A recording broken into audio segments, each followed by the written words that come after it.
Olá, eu sou a Ingrid Gerolimi e esse é o programa Brasil no Divã, da Carta Capital.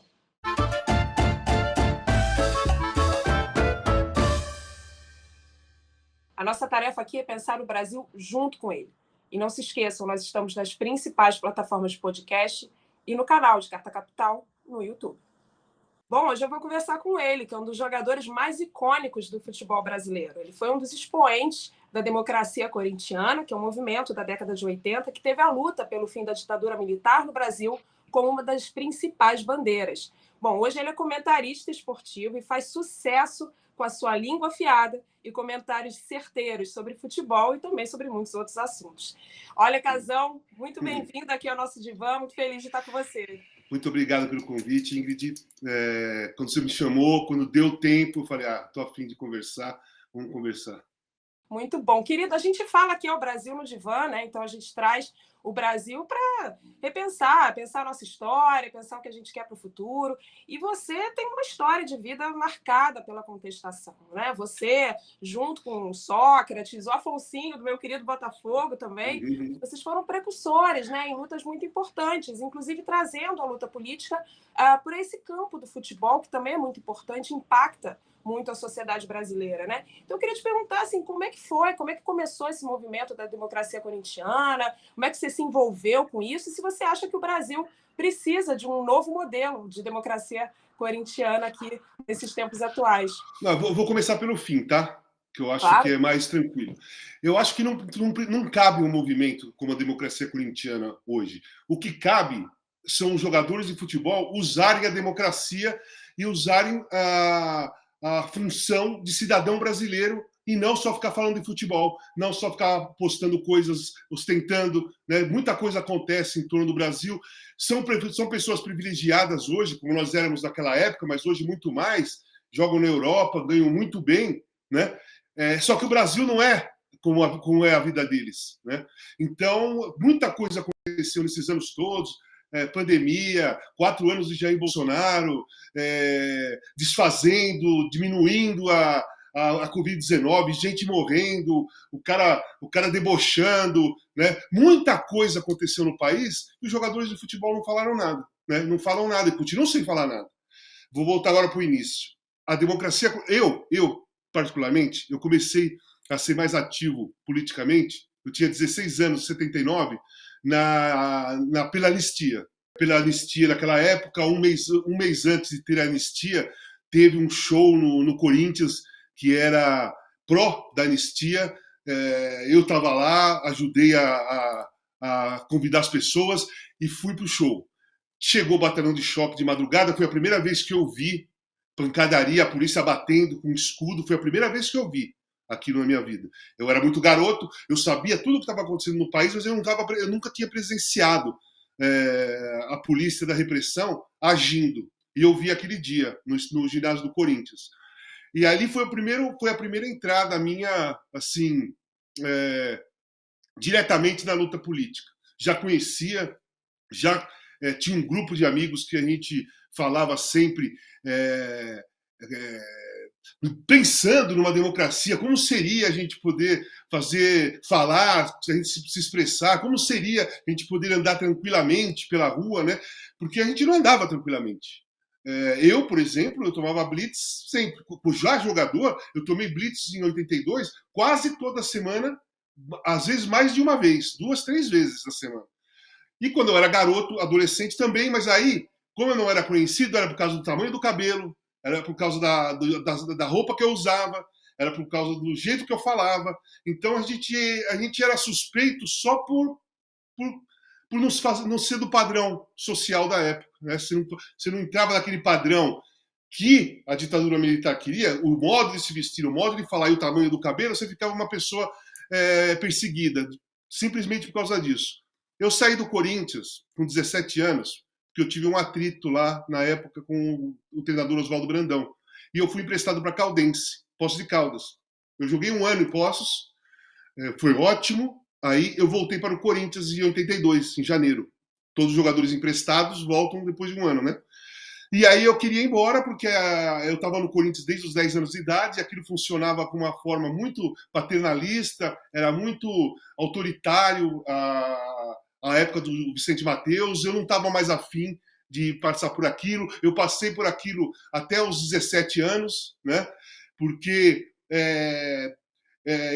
eu era uma esperança, né? Um futuro de jogador, tal. Então eu tinha uma certa proteção de alguns diretores. Mas mesmo lá dentro, os meus comportamentos não eram vistos como uma coisa legal, mesmo de garoto, né? E aí eu não queria ficar, não estava afim de participar daquilo. Eu estava já em Poços de Caldas, né? Cidade pequenininha, já parecia uma família ali, estava legal. E eu queria ir embora. E o Adilson Monteiro Alves, que foi o idealizador da democracia corintiana, ele me falou: meu, fica aí mais um tempo. Meu pai, o pai dele, o falecido do seu Orlando Monteiro Alves, ele era diretor da categoria de base quando eu entrei no Corinthians, com 10 anos. Então ele me conhecia, ele viu eu crescer de garoto, tal, minhas ideias, meu jeito de agir. E falou pro Adilson que eu tinha que ficar, porque eu era um bom jogador e tinha uma cabeça bacana. E aí eu fiz um contrato de 3 meses. Nesses 3 meses eu fiz amizade com o Sócrates, muito forte, e percebi que ali eu estava naquele Corinthians de 82, naquele início de 82, ainda não tinha o rótulo democracia corintiana, nós tínhamos comportamentos democráticos, mas a gente não sabia o que era. Porque o Brasil era ditadura militar desde 64, então na prática ninguém sabia como era uma democracia. A gente sabia através de ler, de leitura, de livros, de histórias, mas não na prática, né? Então a gente estava tendo uns comportamentos aceitos pela diretoria. Eu estava tendo os mesmos comportamentos que eu tinha com 15, 16 anos e ninguém estava reclamando, ninguém não era um cara diferente. Eu chegava lá com a minha calça desbotada, sabe? Às vezes rasgada, tal, entrava todo jogador, beleza, ninguém ficava olhando diferente para ninguém. E aquilo foi muito estranho para mim, positivamente. Falei, ih, caramba, esse negócio parece ser legal. Aí eu fiz um jogo, estreiei contra o Guará, fiz 4 gols na minha estreia, que aí já deu um boom, né? Aí, de uma hora para outra, eu era um garoto que tinha voltado de empréstimo e tinha feito 4 gols no outro dia, né? 2 dias depois, eu estava em todas as televisões, todos os jornais, tal. Foi uma explosão muito rápida. Joguei um segundo jogo, que o Magrão também não jogou, porque ele estava machucado. Depois do Carnaval, aí parou o campeonato, depois do Carnaval teve um jogo Fortaleza e Corinthians lá em Fortaleza. Foi a primeira vez que eu joguei com o Magrão. A primeira vez que nós entramos em campo juntos para jogar. E é tão estranho essa história, é tão estranha, porque eu não lembro como foi a viagem, eu não lembro como foi o almoço de hotel, não lembro se eu me encontrei com ele ou não durante da viagem lá no hotel, eu não me lembro de nada disso. Eu me lembro do jogo, que foi maravilhoso. Nós ganhamos de 4-2, eu dei os passos, participei dos 4 gols. O gol dele foi uma tabela nossa. Nós nunca tínhamos jogado junto e parecia que a gente jogava juntos há 10 anos naquele jogo. Quando acabou, nós fomos pro hotel, jantamos e tal, e eu queria sair, né? Eu não conhecia ninguém, eu tinha acabado de voltar em Poços de Caldas, eu conhecia Zé Maria, mas eu não era amigo, eu era um garoto do juvenil, cara. Então eu estava ali sentado no sofá e querendo sair, eu queria ir para um barzinho, eu queria tomar minha cerveja, queria ouvir uma música e tal. E aí entrou o Fagner, né? O Raimundo Fagner, ele entrou no hotel, eu estava sentado, ele falou assim, ô garoto, você viu o Magrão aí? Eu falei, ó, ele tá lá atrás. Aí o Fagner foi lá, quando eles estavam saindo para ir para a noite, o Magrão olhou para mim e falou assim, ô Biguê, o que você vai fazer agora? Eu falei, pô, não vou fazer nada, Magrão, não sei, não conheço nada aqui. Não, então você vem comigo. Aí eu saí com o Fagner, com o Magrão, veio o Zé Maria junto para tomar conta. Na realidade, o Zé Maria era aquele cara mais paizão em relação a mim, sabe? Me conhecia desde o juvenil, sabia que meu temperamento era complicado, sabia que eu era mais rebelde e tal. E ele falou, pô, vou deixar o garoto sair com o Fagner e com o Magrão. Veio junto. E aí, essa noite, nós ficamos conversando a noite toda, tomando cerveja, o Fagner tocava um violão, aí voltava para a mesa, o Zé dançou, tal. E daí em diante, a nossa relação só foi aumentando. E aí, eu fiz um contrato longo, depois desses 3 meses, porque a gente já estava vivendo de um modo que a gente queria viver. Eu não sabia que tinha outros jogadores que pensavam que nem eu. Porque eu era jovem, nem jogador ainda, muito eu era, estava 1 ano de profissional. E eles, Magrão, Vladimir, Zé, tal, já estavam acostumados com aquele ritmo paternalista, mas não gostavam daquilo, queriam se comportar de uma outra maneira. Que foi quando começou a surgir a democracia corintiana. E caiu, foi assim, coincidência, né? Foi coincidência cair no mesmo lugar, num time do povo, num Corinthians, 4, 5, 6 jogadores que tinham o mesmo tipo de pensamento e que tinham as mesmas reivindicações, né? Querer viver. A gente queria viver, né? Então a democracia começou através da busca de uma vida normal, como todos os outros. A gente queria ser normal. A gente queria participar da política do país, do clube, a gente queria participar da cultura de São Paulo, a gente queria ter uma vida como todo mundo tinha. Todas as outras profissões tinham. E o jogador de futebol não podia ter porque era aquele negócio fechado, não pode nada. E nós fomos quebrando essas barreiras aí. Muito legal, que história incrível. Você tem tantas histórias incríveis para contar aqui. Você falou uma questão que eu acho que é importante. Você diz, olha, o Brasil não precisa de um novo modelo de democracia corintiana, ele precisa que os jogadores se coloquem mais. E aí recentemente, você teve até algumas discussões, por exemplo, Thiago Leifert, né, que falou que não se deveria discutir política no futebol, mas o futebol é justamente uma representação do que a gente é na sociedade. Né? E a gente tem, por exemplo, nos últimos anos, um aumento, uma crescente da violência em todos os aspectos, e nos Estados eu imagino que não deva ser muito diferente, apesar de terem movimentos, que a gente vai falar mais à frente, de movimentos que se contrapõem a isso com outros movimentos de torcida, né, que se contrapõem a isso. Como é que você está vendo isso? Como é que isso foi nesses últimos anos? Você viu há, de fato, uma crescente dessa violência nos estádios?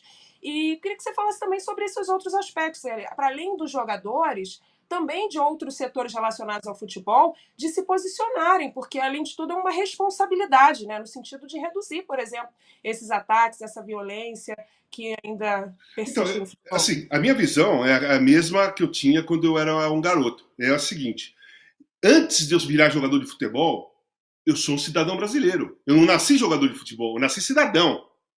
Meus pais foram me criando para ser um cidadão, né? Os princípios, valores, moral e tal, foram colocando o que eles tinham de experiência para depois eu criar minha personalidade surgir através da influência da família, dos pais, né? Das informações. Depois você vai para a escola, ginásio, colégio, começa a ter outro tipo de informação, a sua personalidade vai se formando. Só que a gente é cidadão brasileiro antes. Você é cidadã brasileira antes de você se formar em tudo o que você se formou, na mulher que você é hoje. Antes de tudo isso, você é uma cidadã. Nós começamos a vida como cidadão, né? E depois você vira jogador de futebol. Só que hoje em dia, os caras acham que sempre nasceram jogador de futebol. Me parece, isso estou dando uma opinião, pelo que eu vejo. Parece que eles acham que nasceram jogador de futebol, então eles não têm, talvez, a experiência ou a força de vontade ou a vontade própria de se colocar como cidadão. Eles preferem só se colocar como jogador, sabe? Como jogador é muito pouco. É muito pouco. Em qualquer lugar do mundo, mas aqui no Brasil é muito pouco. Porque o futebol é o esporte do povo. O jogador está dando entrevista toda hora, sai matéria, tem jogo, tem tudo. E não tem outro grupo mais importante para passar mensagens do que os jogadores de futebol. E aí eu vejo caso Robinho, condenado a 9 anos de prisão por estupro de coletivo de vulnerável, andando pela praia, tirando foto, jogando futebol e sorrindo. Aí surge esses áudios asquerosos. E você não vê ninguém do futebol falar nada. Ninguém do futebol falou qualquer coisa sobre o caso Robinho. Ninguém, eu estou falando ninguém porque é ninguém mesmo. Não tem uma exceção. É ninguém. Né? Ninguém. Então, cara, eu acho isso um escândalo. Eu acho isso uma falta falta de posição de cidadão. Cara, eu fui jogador de futebol. Mas o cara é estuprador agora. Condenado. Quer dizer, porque eu fui jogador de futebol e ele também foi, eu não posso falar dele? Tem uma ética aí, tem um acordo aí, tem um pacto de silêncio. Jogador de futebol pode fazer qualquer coisa que o outro jogador de futebol não vai se posicionar. Isso é um erro grave. É um erro grave nas relações. Gravíssimo. Porque tem o Daniel Alves agora que vai ser julgado em outubro. Também por estupro dentro da boate. E esse está preso desde janeiro. Porque foi recusado 3 pedidos para ele esperar o julgamento em liberdade. E a justiça espanhola não deu. Né? Então são dois casos que está bombando mais, que eu quero dar como exemplo, que nenhum jogador de futebol, não é jogador, ninguém do mundo do esporte, do futebol fala. Ninguém fala. Então é isso, cara. O que vai falar quando? Vai se posicionar quando? Sabe? A questão desse caso, especificamente, desses dois casos, é assim, cara. É você ter empatia. Você tem que ter empatia. Né? Porque o que é empatia? Você se colocar no lugar do outro. Né? Mas você não pode se colocar no lugar do quem fez o crime. Você tem que se colocar no lugar de quem sofreu o crime, para você entender a empatia. Quer dizer, eu vou ficar com pena que o Daniel Alves está preso? Eu vou ficar com pena que o Robinho foi condenado a 9 anos, coitado? Não. Eu tenho que pensar nas vítimas. Aí é empatia. Né? Então, o futebol de um tempo para cá está muito confuso nas sensações, nas responsabilidades, sabe? Nos acordos. Não tem acordo. Não existe acordo. Eu jogo, você joga. Se você for um criminoso, eu vou me posicionar contra o que você fez e pronto. Então, esses dois são dois exemplos que eu acho gravíssimos de falta de posicionamento de todo mundo no futebol. E tem uma coisa assim que transforma os jogadores de futebol, sobretudo em relação ao esporte em geral, tem essa coisa meio de mito, né? Enfim, de uma figura que está meio que acima do bem e do mal, mas sobretudo tem um certo... A gente fez uma entrevista com a Mili Lacombe, em que ela trata muito bem sobre esse assunto, quando ela diz, olha, a gente não está falando aqui, no caso do Robinho, Daniel Alves e outros, de monstros, de figuras que estão à parte da sociedade, né? Enfim, a gente está falando de homens comuns. E isso é muito mais comum do que a gente imagina. E no futebol, nem se fala, porque você está ali envolvido, tem dinheiro, eles têm muito dinheiro e acham que isso resolve qualquer problema, que compra qualquer pessoa. Tem toda uma objetificação da mulher ainda muito forte no campo do futebol, porque o machismo é muito forte no futebol. Não é porque é o futebol em si, é porque o futebol é uma representação do que é a sociedade brasileira, que é uma sociedade preconceituosa em diversos níveis e não seria menos machista. Então, como que você vê esse pacto também? Porque isso é um pacto da masculinidade, né? Um pacto dos homens de não falarem sobre isso, de reduzirem um pouco a importância disso, porque ela estava bêbada, porque ela estava... Por causa da roupa dela. Olha a roupa dela, olha o modo que ela estava dançando. Enfim. É jogador de futebol, ela teve uma grande chance, é Maria Chuteira, né? Ainda tem essa lógica também da Maria Chuteira, da mulher que está tendo uma oportunidade de estar com um jogador de futebol famoso, com dinheiro. Então, como é que você acha que tem isso também nesses meios, assim, e quebrando isso? Não dá para o teu amigo de bar, né, achar isso normal, e os homens que acham isso uma coisa horrorosa tem que se posicionar também. Precisa se posicionar para que isso mude, né? Sim. Então, eu trabalho junto com a Mili, né, no UOL. Sou muito amigo da Mili, nós temos os mesmos pensamentos, os mesmos segmentos. A gente conversa muito por textos que eu escrevo, o que ela escreve, tal. Nós estamos participando de um documentário sobre futebol feminino também.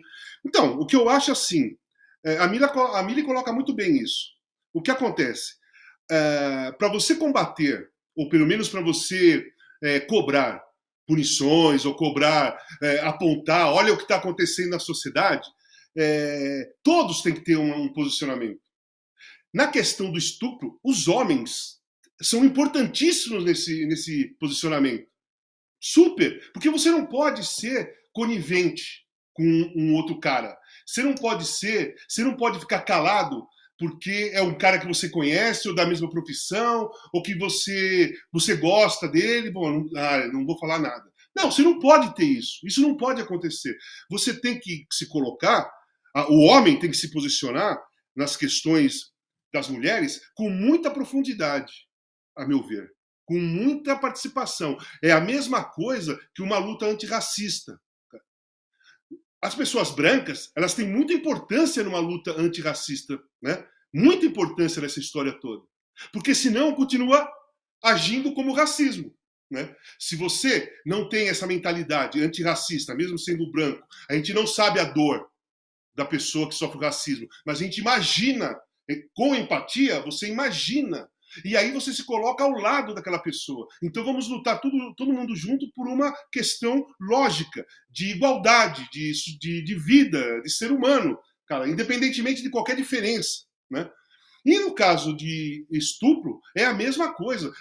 O homem tem que se posicionar e mostrar que ele não colabora com aquele pensamento. Né? Eu não vou diminuir jamais a vítima. Eu nunca vou arrumar uma justificativa para não me posicionar ou pelo que o cara fez. Jamais eu vou ver uma desculpa para aquilo. Jamais. Pouco importa a roupa da menina, pouco importa se ela está bêbada ou não, pouco importa o horário, pouco importa o modo que ela está dançando. A única coisa que importa é sim ou não. Se a menina falar não, acabou a história. Se a menina falar sim, vai ser do jeito que eles combinaram. Sei lá, pode sair, pode ficar ali dançando, não acontecer nada. O sim também não significa que é sexo. Entendeu? É isso assim que eu vejo, porque eu me relaciono assim. Eu me relaciono dessa maneira. O sim não significa que a garota quer sair com você para ter uma relação sexual. O sim significa que ela gostou de você e quer ficar ali, tomando alguma coisa, dançando, ouvindo música, conversando, ir no cinema e no teatro. A relação sexual acontece normalmente caso tenha essa química aí, que não precisa ter perguntas, né? A mulher se posiciona, e para mim sempre foi da seguinte maneira: numa relação, porque eu fui criado por 3 mulheres, eu tive muita dificuldade para namorar no início, porque eu ouvia da minha mãe, das minhas irmãs: ó, Valtinho, uma mulher não se bate nem com uma fula. Ó, Valtinho, não prejudica uma menina. Ó, não faça mal para uma menina. Enfim, eu cresci com esse ensinamento. Então, quando eu fui namorar a primeira vez, e ficava sentado no portão da minha namorada, eu não sabia se eu podia pegar na mão dela, eu não sabia se eu podia abraçar, eu não sabia se eu ia beijar, porque eu não sabia o que é fazer mal para uma menina. Então, como eu não sabia o que era fazer mal para uma menina, eu não fazia nada.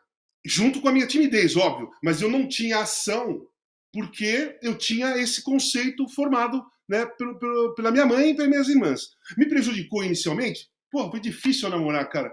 Eu não tirava ninguém para dançar, eu ia para show, eu ia para bar, eu ia para bailinho antigo de garagem, e eu não tirava ninguém para dançar porque eu não sabia se eu estava invadindo o espaço de alguém. Então eu era exagerado nesse contexto. Que no futuro, depois de um tempo, eu vejo como que foi maravilhoso para mim esse ensinamento da minha mãe e das minhas irmãs. Porque hoje eu vivo da mesma maneira, eu continuo vivendo da mesma maneira. Então, o homem tem que entender que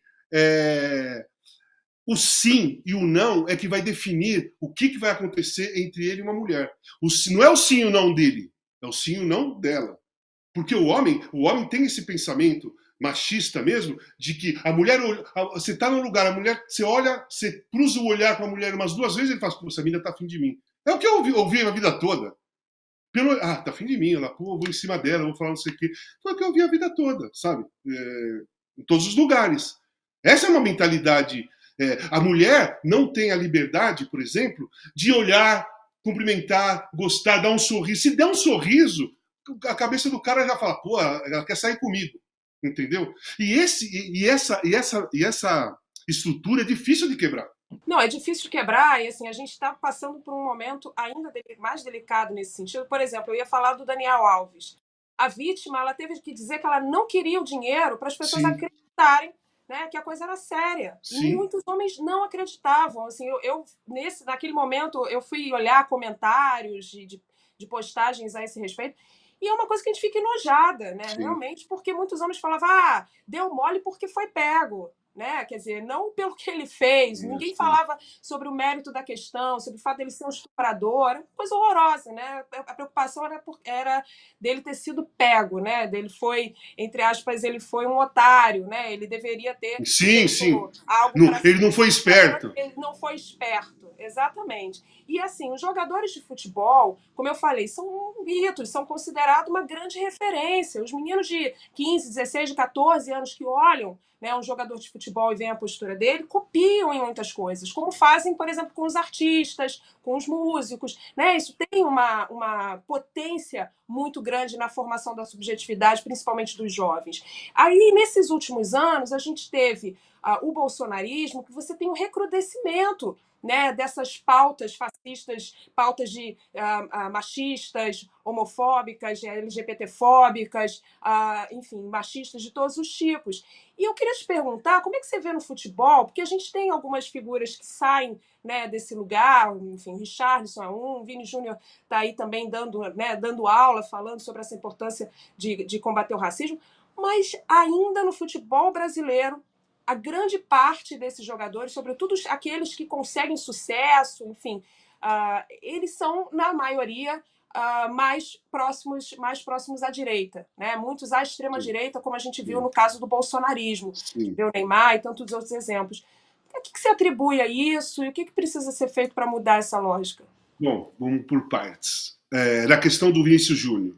Se você prestar atenção, o Vini está sendo a vítima. A vítima é o Vinícius Júnior, porque o Vinícius Júnior, de todos os jogadores negros que tem na Europa, que também sofrem racismo, o único a ser perseguido foi o Vinícius Júnior. Foi perseguição. Penduraram um boneco dele, escrito Vinícius Júnior, enforcado numa ponte. Aí o Vinícius Júnior compra a briga. Tá comprando. Foi.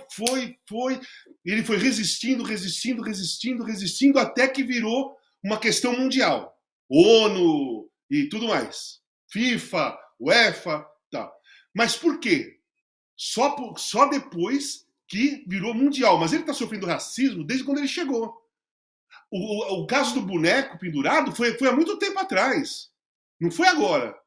E nunca ninguém posicionou, nunca apareceu ninguém, nunca ninguém levantou a bandeira. Só ele lá sofrendo, tomando porrada o tempo todo sozinho. Ok, chegou a esse ponto de virar mundial. O Vinícius Júnior é a referência no combate antirracista no meio do futebol. Aí, alguns companheiros dele, né, da atualidade, vão lá, apoio. Tô com você, Vinícius, tamo junto. Te apoio, beleza. E depois, você viu alguém se posicionar contra o racismo, antirracista? Você viu alguém se posicionar ao lado do Vinícius Júnior? Ou só solidariedade? Solidariedade, hoje em dia, é marcar cartão. Sabe? Eu sou solidário a você. É como se eu marcasse o cartão de manhã para trabalhar. Hoje, você tem que ter atitude para mostrar a sua solidariedade. Né? Não adianta ser solidário, escrever nas redes sociais para todo mundo ver que é solidário ao Vinícius Júnior e nunca mais trocar no assunto. Em nenhuma entrevista falar nada antirracista.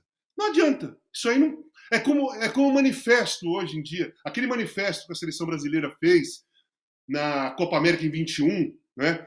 Que no auge da pandemia, a Copa América era na Argentina, a Argentina não quis, na Colômbia não quiseram, aí o ex-presidente da CBF, que foi afastado por questão de assédio sexual e moral, procurou o Jair Bolsonaro e trouxeram a Copa para cá, que não era nossa, em plena pandemia.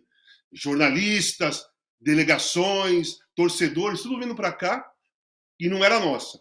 Começou uma manifestação pequena, mas que fazia barulho. Era o meu caso, Mili, tantos outros, né? Da imprensa esportiva, Joca Kfouri, José Trajano e tal, que nós fomos contra. Aí, para aliviar, os jogadores falaram assim, no primeiro jogo, nós vamos ler o manifesto. Ok, vai lá, ler o manifesto. Aí, toda entrevista que eu faço, e todo programa que eu vou esportivo, eu pergunto, você se lembra de alguma palavra daquele manifesto da seleção brasileira antes da Copa América? Não. Sabe por que não? Porque manifesto não funciona mais. O que funciona hoje em dia é atitude. Sabe? Então você pode fazer um manifesto. Se eu fizer um manifesto agora aqui, ler para você em apoio ao Vinícius Júnior, e apagar daqui a um mês você não sabe uma palavra, porque você está esperando atitude da minha parte. Você não está esperando manifesto. Você não está esperando uma notinha nas redes sociais. Sabe? Você não está esperando um discurso. Você está esperando uma coisa direta, né? De um posicionamento direto, forte e preciso daquilo que você pensa, daquilo que eu penso. Né? A questão que nós estamos conversando aqui, que você me procurou para fazer o programa com você, é por quê? Porque, como você falou no início, você fala, tal, o que você espera de mim? Você espera um posicionamento, você espera uma coisa direta, não espera manifesto. E eu não espero manifesto de ninguém. Você quer se posicionar, você quer apoiar o Vinícius Júnior? Fala do racismo. Dá entrevista? Fala do racismo. Sabe? Vai e fala. se posiciona, se coloca. Nenhum deles saiu falando nada.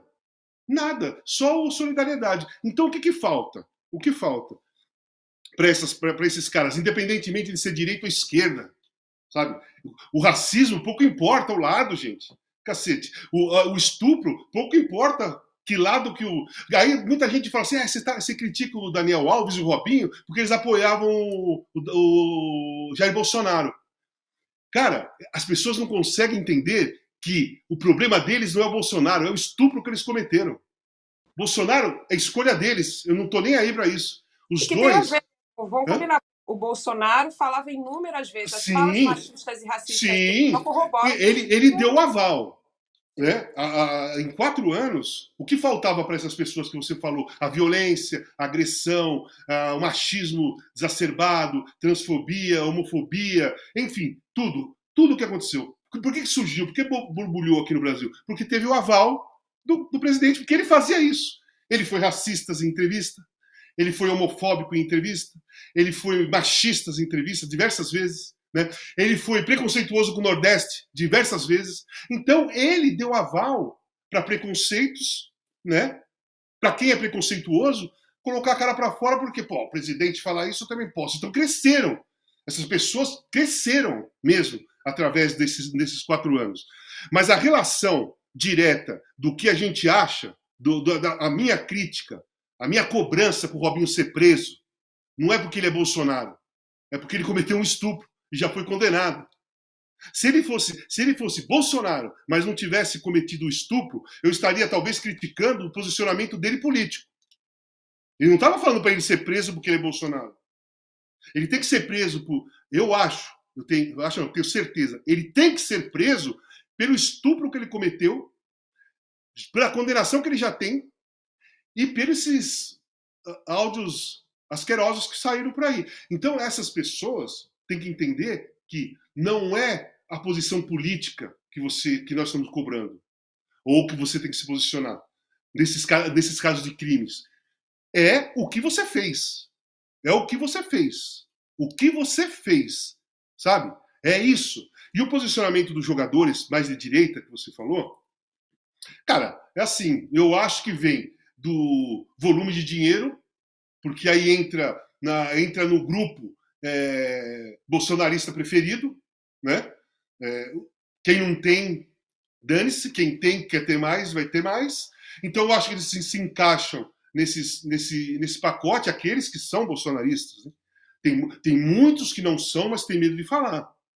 E tem tantos outros que não estão nem aí para política, mas também não falam. Aqueles que são bolsonaristas, você vê, tem o caso do Neymar, que falaram que ele foi do imposto de renda, que o pai procurou o Jair Bolsonaro, não sei se é verdade, se não é, mas surgiu. Robinho, mesmo condenado, saiu para fazer protesto. Protesto não. Saiu para atos golpistas pela rua, mascarado, fez campanha 22, né? Fez campanha 22, tentando o quê? Que o Bolsonaro se reelegesse, para talvez salvar a vida dele da prisão. Ele não queria um outro governo que fosse levar à risca todas essas coisas. Ele queria que Bolsonaro ficasse, para ele tentar se salvar. Eu não sei nem se o Bolsonaro ia salvar ele ou não. Sabe? Não estou falando que o Bolsonaro prometeu que ia salvar, nem sei se teve conversa, mas que a expectativa do Robinho era. Entendeu? Daniel Alves, entendeu? Então, assim, tem um grupo, eu acho que é pequeno, não é muito grande, não. A gente acha que é grande porque eles se posicionaram. Aí você vê um monte, a grande maioria dos jogadores de futebol calados, aí você vê um pouquinho falando que é bolsonarista, parece que é um monte. Mas não é um monte. É esse grupinho, porque eu não vi sair disso. Eu não vi sair de Robinho, de Neymar, de Daniel Alves, os caras do vôlei. Eu não vi fugir muito disso, não. Né? Então é isso. A questão do posicionamento em relação a essas questões de machismo e tal, que o jogador de futebol não entende é que ele tem uma importância, a voz dele tem peso. A voz dele tem peso. Né? Por que eu apoiei o Lula, o PT, e fui em todas as manifestações? Porque eu acreditava naquilo, eu sou pela democracia, e a gente ia entrar numa ditadura pior do que a gente já tinha vivido lá atrás, desde 64. Ia ser pior que o Bolsonaro se reelegendo. Então, eu me posicionei pela democracia. E por que mais? Porque a minha voz tem importância também. Sou uma pessoa pública, você vai lá e fala, as pessoas ouvem e falam, oh, você viu o que o cara falou, tal, não sei o quê. E eles fizeram isso pro outro lado. Só que ele precisa fazer para coisas realmente que é importante para a sociedade. Porque a sociedade não é só ser esquerda e direita. Você entendeu? A sociedade não é só esquerda e direita. A sociedade tem a pobreza, tem a violência, né, tem homofobia nos estádios, tem racismo nos estádios, na rua, em todo lugar. E o futebol não tem um universo. Muita gente fala assim, o mundo do futebol, o universo do futebol, para mim não existe. O que acontece dentro do estádio é reflexo do que acontece na sociedade. Porque se a sociedade não fosse racista, violenta e machista, dentro do estádio também ninguém ia ser. Exato. Ontem eu vi uma história que me chocou muito, de um menino de 11 anos que ele chamou uma colega na escola, né? Chamou uma colega de macaca. E aí, quando os professores chegaram para ele e perguntaram, você sabe o que você acabou de fazer? E ele respondeu, eu sei, eu fui racista. Ou seja, isso é um retrato da sociedade brasileira hoje, né? Quando você falou muito bem, né? Quando o Bolsonaro tem falas machistas, tem falas racistas, ele está passando um cheque em branco para que essas pessoas sejam também. Essas pessoas estão vendo na época, né? Quando ele era presidente, quer dizer, a figura máxima de um país ter esse tipo de fala. Né? Então, esse menino, ele não nasce racista, ele aprendeu a ser racista. Com certeza, ele tem, né, os pais, a família, ele tem ali algo que simboliza isso, e ele vai aprender com aquilo, porque essa é a realidade da onde ele aprende, e ele vai repercutir isso, né? Continuar repercutindo isso na vida dele. Né? Então, isso tem que parar a partir da educação dessas pessoas, né? A partir de um comprometimento de todos, como você muito bem disse, e principalmente de figuras, como figuras públicas, figuras como jogadores e tudo mais, que fazem a diferença. E você falou muito bem, não existe universo do futebol. O futebol é uma representação fidedigna da sociedade que a gente vive. E aí eu quero pegar um ponto que eu acho importante, assim, dos torcedores pela democracia. Eu acho muito interessante esse movimento, um movimento que ele começou ali a partir do golpe da presidenta Dilma e foi crescendo algumas ações, pelo que a gente vê, vários grupos foram nascendo a partir dali. A gente viu também um papel interessante, importante desses torcedores, desses grupos organizados na campanha contra o Bolsonaro, pela eleição do Lula, e a gente vê isso em outros países também. No Egito, na Primavera Árabe, as principais torcidas de futebol tiveram um papel importante naquele momento da Primavera Árabe. Na Turquia também, contra a repressão policial, e eram torcidas antagônicas, que tinham brigas históricas, que se uniram naquele momento de questões políticas. O que falta? Eu acho que isso está acontecendo no Brasil, mas o que falta ainda para que as torcidas, para que a disputa, né, toda essa competição que é saudável, é interessante, ela é pulsante, ela é importante, fique no estádio, né, mas que também não fique no campo da violência em si, mas no campo de uma competição saudável, e que para fora essas torcidas se organizem. Não só se organizem em torno dessas pautas, mas também para criar essa nova mentalidade, como você disse. Porque as próprias torcidas também têm um papel importante para cobrar dos jogadores, para cobrar do futebol novas posturas, você não acha também? Sim, mas assim, as torcidas foram importantíssimas. Importantíssimas. Quem desbloqueou a Marginal, quem desbloqueou a estrada lá de Belo Horizonte para cá, lá foi a torcida do Atlético, que o Atlético vinha jogar para cá, a torcida queria vir para cá e estava tudo bloqueado. Eles desbloquearam e colocaram os golpistas para correr. E aqui na Marginal foi a torcida do Corinthians, que também queria ir viajar para ver jogo e estava interditada, desceu, pôs todo mundo para correr, não teve violência, não teve agressão, não teve nada. A torcida do Corinthians desbloqueou a Marginal e foram embora. O que falta, na minha opinião? Tem que sair de democracia corintiana. Entende? Tem que ser uma democracia do futebol. A democracia corintiana existiu lá atrás, de 82 a abril de 85. Foi importante, foi. Nós fizemos muitas coisas, nós quebramos barreiras, quebramos. Eu acho que nós tivemos nós demos uma ajuda enorme para se lutar pelas diretas, sabe? Para se lutar pela redemocratização do país, porque era o time do povo, o time jogava bem, nós somos campeões e a gente defendia a democracia corintiana. Aquilo ali foi marcante, né? Mas hoje é necessário de uma democracia mais ampla. A democracia corintiana fica restrita à democracia corintiana, a Corinthians, né? A Corinthians. Você pode ter a representação da democracia corintiana dentro de uma representação mais ampla de democracia, de uma luta democrática pelo futebol, sabe? A união das torcidas, sabe? Democracia das torcidas, sabe? Com os blocos ali, tem torcida do Galo, que também é pela democracia, tem várias outras torcidas aí, torcida do Bahia, e entra a democracia corintiana dentro disso. Mas não pode ser, nós temos que fugir desse rótulo direcionado a um local, que é o Corinthians. Sabe? Muitas vezes, talvez, a torcida do Palmeiras, em algum momento, não queira participar de uma manifestação porque está sendo chamada a democracia corintiana. Os caras são palmeirenses.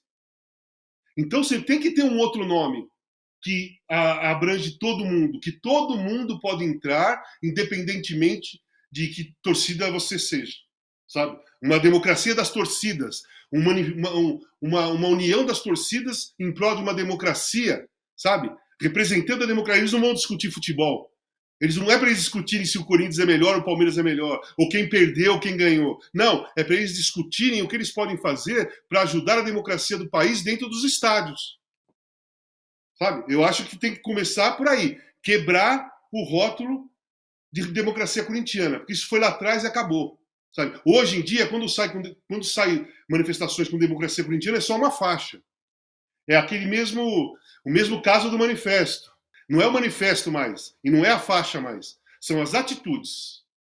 São as atitudes. E para que, na minha visão, para que tenha apoio de mais torcidas, de verdade, eu acho que tem que ter um outro nome, tem que surgir alguma coisa mais ampla relacionada a todas as torcidas. Democracia das torcidas, torcidas democráticas, algum nome desse tipo, né? Sei lá, aqui em São Paulo, Palmeiras, Santos, Corinthians, São Paulo. Se encontram, resolvem, votam, presidente, diretoria, tal, dentro de uma democracia das torcidas. Que eu acho que vai fazer mais efeito do que ficar democracia corintiana. Porque as outras torcidas só se juntam a essa democracia corintiana quando foi para desbloquear, para lutar pela democracia do país, para lutar contra o Bolsonaro, a favor do Lula. Aí todo mundo se uniu. Mas hoje em dia não se une porque eu não sou torcedor do Corinthians, pô. Você tem que ter um outro nome que a pessoa se sinta pertencente. Se eu sou palmeirense e vai ter uma manifestação democracia corintiana, eu não vou me sentir pertencente. Eu vou me sentir pertencente se tiver democracia corintiana lá, mas eu também estou, mas com um nome nosso. Democracia das torcidas, sei lá, alguma coisa desse tipo. E tem outro negócio também, né? Os próprios torcedores que lutam pela democracia fazem gritos homofóbicos dentro do estádio. Né? Os próprios torcedores que lutam pela democracia, às vezes imitam um macaco para ofender um jogador ou uma outra torcida. Né? Isso tem imagens. O Corinthians foi punido agora por causa dos gritos homofóbicos no jogo contra o São Paulo. Cara, a torcida do Corinthians, tudo bem. Aquele dia a torcida do Corinthians fez gritos homofóbicos, foi feio. Foi punida. O clube tem que engolir e falar, é isso mesmo. Mas eles tentaram contratar o Cuca e só não contrataram porque teve uma pressão pública muito forte. Entendeu? Então ali as torcidas ainda não são muito definidas que direção tem. Né? Porque você apoia a democracia, mas você faz grito homofóbico. Você apoia a democracia, mas apoia a contratação do Cuca. Então você fica assim, né? Que democracia que é essa? Com homofobia não tem democracia. Com machismo não tem democracia. Com racismo não tem democracia. Né? Os slogans são esses e são slogans reais. Porque enquanto tiver isso forte dentro de uma sociedade, aquela sociedade ela não é totalmente democrática. Exato. E aí quando você traz isso, porque, por exemplo, no caso do Cuca, parece que ficou uma coisa das mulheres, né? Da torcida feminina, de uma pressão das mulheres. Do time do Corinthians feminino. Do time do Corinthians feminino que é perseguido até hoje, não é verdade. Não é verdade. Porque eu, Juca Kfouri, Zé Trajano, 1000 jornalistas, quase todos jornalistas, aqui de São Paulo principalmente, fomos contra a contratação do Cuca pelo caso de envolvimento de estupro em 87. Já não está valendo mais a punição, mas ele foi condenado. E nunca pediu desculpa, mentiu o tempo todo. E é isso que ele estava cobrando. E não está valendo a condenação porque ele voltou para o Brasil como rei. Essa história foi nos jornais da época. Que coisa absurda, né? E colocaram que era uma menina, né, num lugar de como se fosse... 13 anos. 13 anos, uma criança, né, como se tivesse planejado aquilo tudo, que mais uma vez é essa lógica, né? Você tirou a sorte grande por simplesmente estar com um jogador de futebol. Tem que colocar também essas pessoas nesse lugar, principalmente nesse lugar de atleta, né? De uma figura que é uma referência, que é uma referência para tantos jovens. E eu acho que o futebol também acaba perdendo um pouco isso, né? E perde, né, obviamente, muito quando algo desse tipo não acontece, nenhum tipo de punição, né? Porque claro, o futebol perde, a sociedade perde. E não preciso nem dizer o que acontece com as vítimas, né? Que muitas acabam não se colocando, não falando sobre isso, né? Não denunciando os casos, porque justamente tem medo, né, desse tipo de repercussão negativa. Acabam criando um transtorno psicológico. Exato. Muitas delas vão passar a vida toda indo no psiquiatra, tomando medicamento, por causa dessa situação, desse crime. E mesmo com o criminoso sendo punido, a pessoa vai continuar com um problema psicológico. Isso não tem. Isso é outro patamar da história. E isso é um trauma social, isso é um trauma para a sociedade como um todo, a sociedade que não evolui a partir disso. Existe um termo na psicanálise que a gente chama de desmentido, que é quando a vítima sofre um trauma, além da situação traumática em si, não tem nada pior do que você contar aquilo para outras pessoas e elas simplesmente não acreditarem em você. Então a gente tem esse fenômeno que é social, que é um desmentido social. Toda vez que a vítima conta uma história, e não só a vítima nesses casos mais monstruosos de estupro e tudo mais, mas em todos os sentidos, né? Quando uma mulher sofre machismo nas mais diferentes esferas e ninguém acredita, não leva a sério, chama de mimimi, né? Isso é um trauma para a sociedade como um todo, e a gente vai ainda ter que correr muito atrás, né, desse prejuízo para chegar em algum lugar minimamente mais justo, mais equilibrado para todos nós, né? E eu acho que o futebol ele tem esse espaço porque ele é um esporte popular, né? Ele é um esporte do povo. E eu acho que falta um pouco se apropriar, né? O povo se apropriar. E aí eu levo para um outro lugar também, Casão, assim, queria te perguntar sobre essa mercantilização do futebol. Né? Porque a gente vê de um lado jogadores de futebol, Marta, enfim, pessoas que são extremamente talentosas ganhando muito pouco, né? Você vê aí jogadores poucos ganhando muito, absurdos. E eu acho que um pouco também disso que você falou dos clubes não se envolverem é porque também não querem perder esse capital, né? Querem ali manter. Claro. Porque... Ninguém quer arriscar nada. Ninguém quer arriscar nada. Em relação ao futebol que você falou, como que você pode lutar? Como que você pode mudar o futebol se a FIFA leva uma Copa do Mundo para um país opressor? Para um país que trata a mulher como ser inferior, para um país que não respeita os direitos humanos, como foi no Catar. Quando aconteceu aquilo, eu falei assim, meu gente, nós estamos perdidos, cara.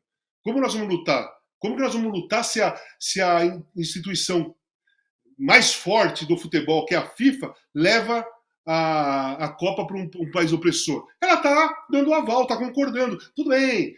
Eu tive lá. Tá? Eu fui para lá, pelo UOL e pela Folha, e fui para escrever sobre futebol e sobre comportamento. O pessoal da Folha me pediu.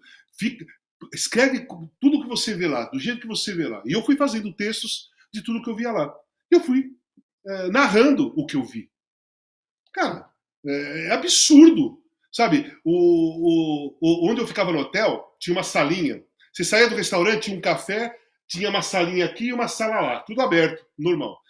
Eu entrava nos programas do UOL lá, mais distante. Punha o celular ali, entrava nos programas do UOL, eu escrevia os textos ali sentado, porque era um lugar mais reservado, tudo mais, e eu via uma coisa de madeira jogada no chão, não entendia que era aquilo.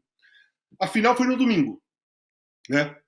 Na segunda, eu desci, almocei e fui escrever a minha última coluna do Catar. Quando eu cheguei lá, aquela madeira que estava jogada no chão era uma separação escrito Only Lady.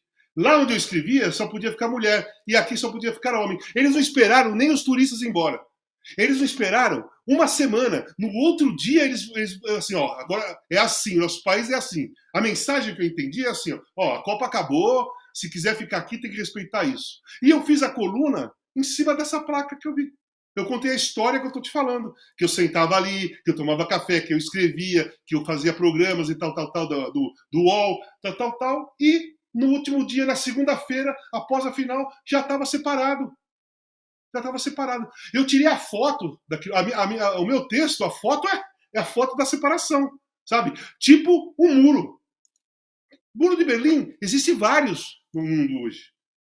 O Muro de Berlim caiu lá entre o leste e o ocidente, Alemanha Oriental, Alemanha Ocidental, mas existem diversos muros espalhados pelo planeta que separam as pessoas de uma forma ou de outra, sabe? Brancos e negros, né? Héteros e gays, sabe? Ricos e pobres, entendeu? Tem um muro. Enquanto a gente não quebrar esses muros que a gente não vê, porque os mais difíceis, quebrar o muro de Berlim, quando decidiram quebrar, foi tranquilo. Foi lá a máquina e derrubou o muro de Berlim. Mas como você vai derrubar um muro que você não vê, mas que ele existe? E que a gente sempre está de um lado. Nós somos privilegiados, Ingrid. O lado do muro que nós estamos é sempre o muro, é o lado mais tranquilo, um lado mais confortável, um lado que abre, temos portas abertas em qualquer lugar. Mas o outro lado do muro são as pessoas que sofrem.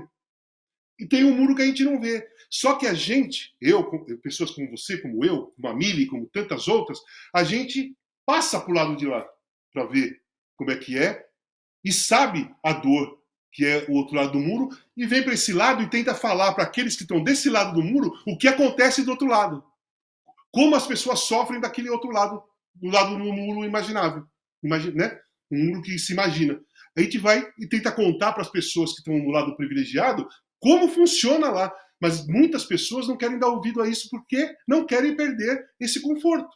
Ah, não vou me envolver com isso, estou bem, moro bem, tenho comida, vou no cinema, vou no teatro, vou em show, vou não sei o que lá, não vou me envolver com isso, vai me dar dor de cabeça.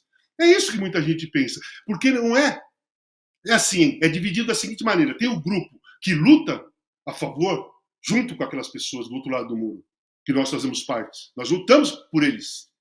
Tem um grupo que não quer se envolver com nada, que é esse que eu estou te falando, não quero dor de cabeça.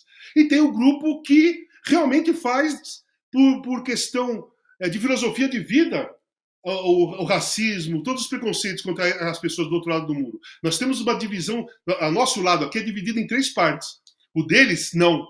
É todo mundo sofre da mesma maneira. Entendeu? E é esse muro invisível que nós temos que incentivar as pessoas desse muro do lado confortável a passar para lá, porque é assim que se cria uma empatia, entendeu? Exato. E aquela frase, né? O dia que, no caso, eu sou do Rio de Janeiro, as favelas estão nos morros do Rio de Janeiro, o dia que o morro descer, o dia que o morro ganhar consciência e descer, não tem para ninguém. E eu acho que o futebol é um pouco disso também, né? A potência revolucionária que o futebol tem é uma coisa inacreditável, assim, impressionante. Né, o quanto que ele mobiliza paixões, afetos, se pegar esses afetos, né, e mobilizar isso para ações transformadoras, transgressoras da sociedade, não tem para ninguém, né? Agora eu queria, só para a gente finalizar, porque você é uma figura, você circula por diversas áreas e você tem na tua história, a democracia corintiana também tem um pouco disso, dessa relação com a cultura, né? Com a cultura como algo muito intrínseco, importante na tua trajetória. E eu acho que a cultura, ela junto com o futebol, são 2 coisas que, como a gente falou aqui de transgressão, né? A cultura tem esse papel fundamental. O que você tem feito nesse sentido e como é que a gente junta mais essa história aí da cultura com o futebol? Então, eu sou um cara, sempre fui com uma cultura muito forte dentro de mim. Muito forte. Então, por exemplo, em 18, eu fiz uma homenagem à Dorina Barbosa no Teatro Municipal, aqui em São Paulo. Chama Donirando. Tem na internet, você pode entrar para dar uma olhada. Então, eu trabalho diretamente com a cultura aqui em São Paulo. Diretamente. E a minha linha está sendo homenagear grandes compositores que se fala pouco. Se fala pouco. Então, como era a Dona. Por que eu fiz a Dona Barbosa? Primeiro, porque eu adorava a Dona Barbosa. Para mim, foi o primeiro punk da história do Brasil. A Dona Barbosa. Segundo, porque eu estava assistindo o programa do Fantástico e a filha dele estava dando uma entrevista falando que o acervo dele estava lá na Galeria do Rock. E eu fiquei tão indignado que eu perdi a escuta e achei que estava jogado na Galeria do Rock. Beleza. Isso foi no domingo. Na terça, eu fui para o Teatro Municipal ver o maestro João Carlos Martins, regia a orquestra. Saímos para jantar. Aí, numa hora, eu falei, maestro, você viu a história do Adoniran? Ele falou, não. Aí eu contei essa história para ele. Aí eu falei para ele assim, pô, maestro, nós precisamos fazer alguma coisa pelo Adoniran. Ele falou para mim, Casão, o que você fizer, eu tô junto. Aí eu falei, você tá junto, maestro? Tô. E aí eu comecei a montar esse espetáculo que se chamou Adonirando, que foi uma homenagem ao Adoniran Barbosa. Porque eu acho que é isso. Porque a cultura brasileira, ela depende da lembrança. Um povo sem memória é um povo sem cultura. Então, eu faço esse trabalho. Além de eu girar, né, como lazer, eu giro culturalmente para o meu lazer. Eu gosto de ir no teatro, eu gosto de ir no cinema, sabe? Eu gosto de ir numa livraria, tomar um café, bater papo com os amigos, amigas e tal. Então eu vivo muito a cultura aqui de São Paulo. Eu moro num bairro super cultural, que é a Vila Madalena, né? É um bairro muito forte na cultura. Então eu vivo, estou dentro de um berço cultural aqui em São Paulo, né? Minha casa está dentro do berço cultural. E além de eu aproveitar, só que eu acho que aproveitar é muito pouco para mim, que sou um paulistano da gema, que amo a minha cidade. Eu acho que eu tenho que oferecer para a minha cidade a cultura também, sabe? Eu acho que era muito pouco para mim, eu ia ficar só do lado de cá do muro, se eu ficasse só usufruindo da cultura. A partir do ponto que eu comecei a levar, fazer eventos culturais, eu passei para o outro lado do muro também.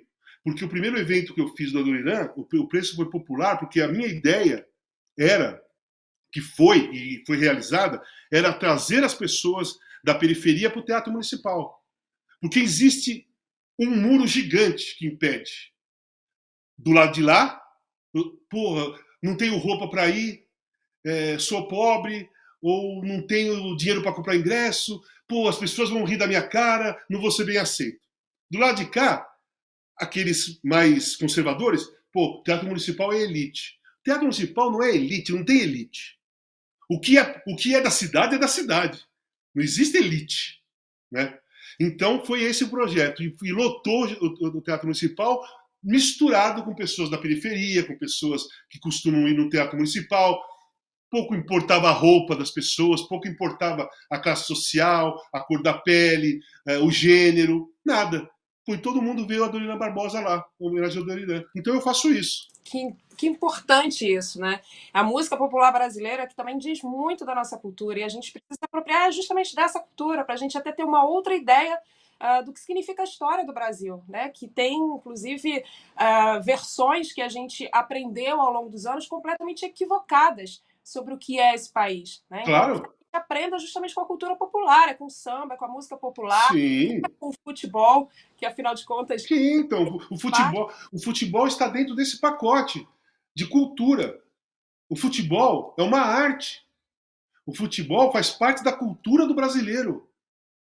Nós não precisamos nos preparar para ganhar 5 Copas do Mundo. Foi natural, dom dos jogadores que foram aprimorando e ganharam Copas do Mundo por aí. Nós tivemos o Pelé, sabe?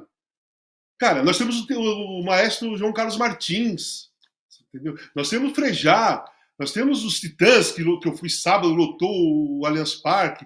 Pô, nós temos todo mundo aí, cara. Tivemos Gonzaguinha, tivemos Raul Seixas, perdemos a Rita Lee há pouco tempo atrás. Você quer que eu faça uma lista de pessoas impactantes da cultura brasileira? Eu vou ficar aqui 4 dias, 1 ano falando. Você entendeu? Então eu vou em busca desse pessoal. É claro que eu faço, eu faço tudo que eu tenho que fazer, eu tenho que estar apaixonado. Eu não consigo fazer por fazer. Então, por exemplo, você me convidou porque eu vim fazer, porque eu me empolguei, porque eu falei, legal, porque eu me apaixono pela conversa, me apaixono pela pessoa, e vamos conversar, e aí eu faço. O show eu faço pela paixão, eu sou apaixonado. Vi a matéria, fui atrás. E aí eu procuro pessoas que eu sou apaixonado para fazer, para cantar, para tocar. E eu sou apaixonado por muitas pessoas. A minha paixão é muito ampla, sabe? Muito grande por pessoas. Se eu não tenho essa ligação emocional, se não existe um amor no meio dessa história, eu não consigo fazer nada. Eu não dou entrevista, eu não faço show, nem passa pela minha cabeça fazer um show. Tudo que brota em mim para eu fazer começa pelo amor, sabe? Paixão. Aí desenvolve a ideia, ou a vontade de dar uma entrevista, ou a vontade de fazer um show, mas tudo tem que ser através da paixão. Tudo tem que ser através da paixão. Eu sofri muito por ser assim, o Magrão era desse jeito também, mas no final das contas, é muito gostoso ser assim. Tem um lado, você paga um preço caríssimo, porque você se apaixona. Como eu me apaixono por tudo, eu me apaixonei pela droga também. E ela quase me matou. Mas depois eu me apaixonei para sair dela. E foi através da paixão e do amor da minha família, dos meus amigos, dos profissionais da saúde que eu consegui sair. Então, quando você é uma pessoa que vive através da paixão, você tem preços a pagar. Porque hoje eu tenho 60 anos e sou maduro e a minha paixão só escolhe coisas legais para mim. Mas quando eu tinha 18, 19, 20, 30, 40, a minha paixão, ela escolhia coisas complicadas para mim também. Né? E que, como eu me apaixono fácil, eu me apaixonava pela coisa errada. Entendeu? Então é isso, eu funciono dessa maneira. Mas eu acho que essa tua fala final é sensacional, acho incrível, assim, você trazer isso, porque isso é um ensinamento fundamental para que a gente aprenda a viver e levar a vida com um encantamento. A gente está vivendo num momento da vida, assim, da sociedade em geral, né? Eu chamo isso de era do narcisismo, porque a gente fica, tudo um espetáculo para o outro ver, mas a gente não sabe nem de fato de quem nós somos e o que nós gostamos, porque a gente fica sempre numa eterna encenação, né, para o outro, para os likes, né, para que a gente possa ser validado. Exatamente então, isso.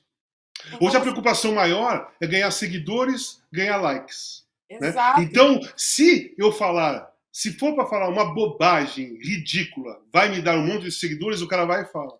Eu não faço isso, sabe? Eu não faço nada por like, nada por seguidores, nada. Tem um monte de gente que me segue porque gosta do que eu escrevo, gosta das fotos que eu publico, gosta de alguns posicionamentos que eu faço, gosta de comentários esportivos que eu faço, as pessoas seguem, comentam, mandam mensagem e tal. Mas eu não faço nada para que eles me sigam, sabe? Eu não vou fazer isso, não faz parte do meu perfil, sabe? Não faz parte do meu perfil. O meu perfil é muito real. Eu acredito em coisas verdadeiras, coisas reais, sabe? Olhando aqui, ó, porra, tá correndo sangue no negócio, sabe? Tá batendo sangue lá em cima. Vamos fazer o show, vamos dar entrevista. Eu sou intenso 100% em tudo que eu faço, inclusive em entrevistas também. Por isso que muitas vezes as minhas entrevistas vira polêmica. Eu falo alguma coisa que vira polêmica. Mas porque eu tô lá 100%. Eu tô 100%, cara. E eu não fico pensando para responder. Você faz uma pergunta para mim, o que vem na minha cabeça eu vou falar, sabe?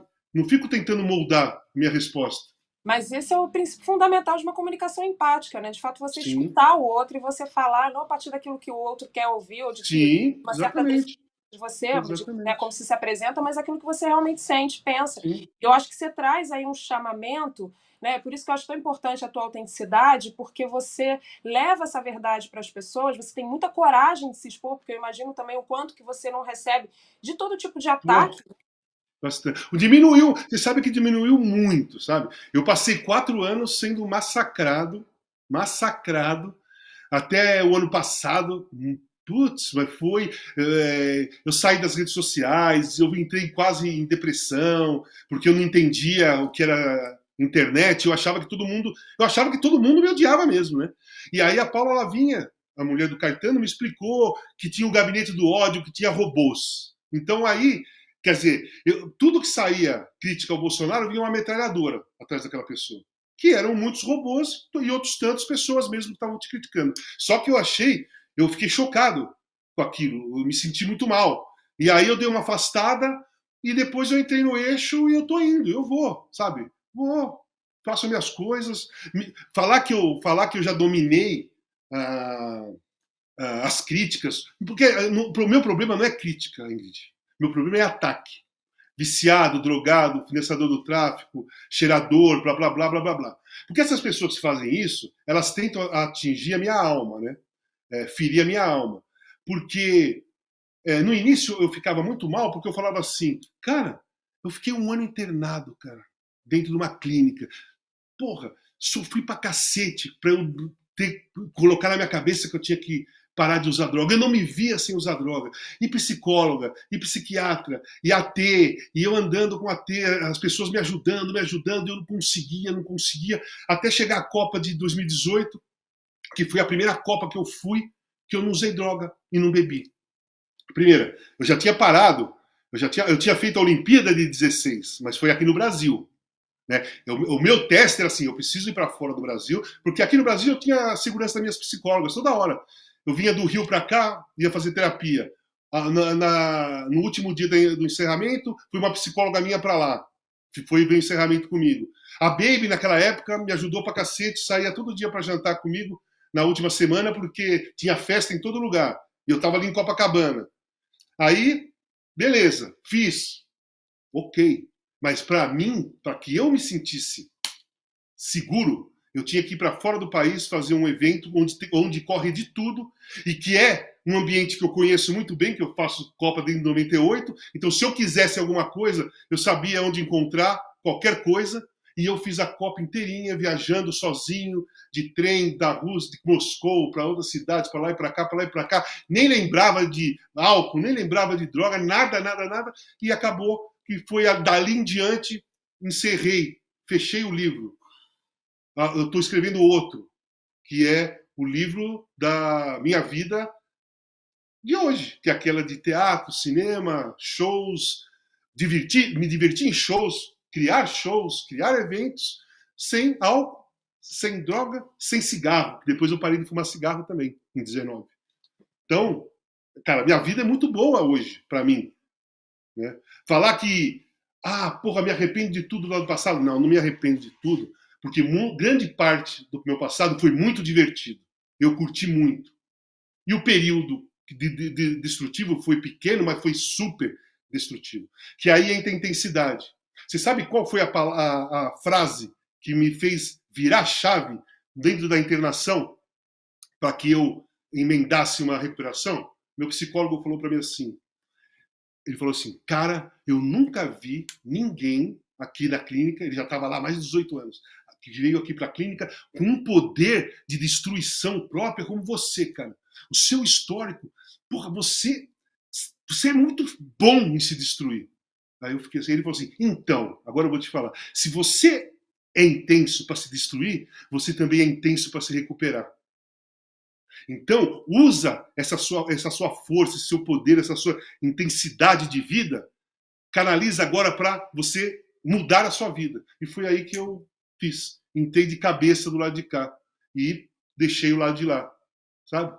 Então é assim, cara, é assim. Eu acho que a vida é essa, cara. Ser intenso é do cacete, viver apaixonado é do cacete, mas tem um preço a pagar.